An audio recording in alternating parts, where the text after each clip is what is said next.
देश की राजधानी दिल्ली में विधानसभा चुनाव की तैयारियां तेज हो गई हैं। कांग्रेस, बीजेपी और आम आदमी पार्टी तीनों ही पार्टियां अब सड़कों पर पदयात्राएं लेकर निकल पड़ी हैं। तो वहीं सबसे एक कदम आगे बढ़ते हुए दिल्ली की सत्ताधारी आम आदमी पार्टी ने तो बीते दिनों 11 उम्मीदवारों की पहली लिस्ट तक जारी कर दी है। ऐसे में जब दिल्ली में चुनाव की तारीखें पास आ रही हैं तो सियासी गलियारों में एक सवाल बड़ा घूम रहा था। वो ये कि जो काम हरियाणा के चुनाव में ना हो पाया, क्या वो दिल्ली के चुनाव में हो पाएगा? क्या दिल्ली के विधानसभा चुनाव में आम आदमी पार्टी और कांग्रेस का गठबंधन हो पाएगा या फिर नहीं?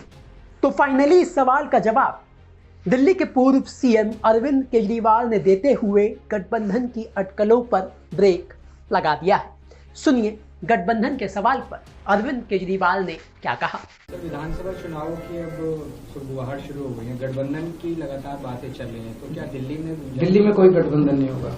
तो अरविंद केजरीवाल ने 2 टूक के जवाब देते हुए क्लियर कर दिया है कि दिल्ली में कोई गठबंधन नहीं होगा। मतलब साफ है कि दिल्ली में तीनों ही पार्टियां अब 70 की 70 सीटों पर अकेले चुनाव लड़ेंगी, यानी कि मुकाबला त्रिकोणीय होगा, बिल्कुल वैसा जैसा हरियाणा में देखने को मिला था। आम आदमी पार्टी के अकेले लड़ने से कांग्रेस का नुकसान हुआ था।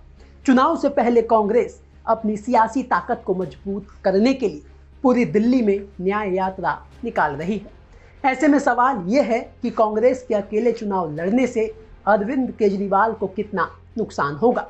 ये तो खैर आने वाला वक्त ही बताएगा। अब भले ही हरियाणा की तर्ज पर दिल्ली में कांग्रेस और आम आदमी पार्टी का गठबंधन ना हो रहा हो, लेकिन राष्ट्रीय स्तर पर इंडिया गठबंधन में अरविंद केजरीवाल की आम आदमी पार्टी और कांग्रेस का गठबंधन जारी रहेगा।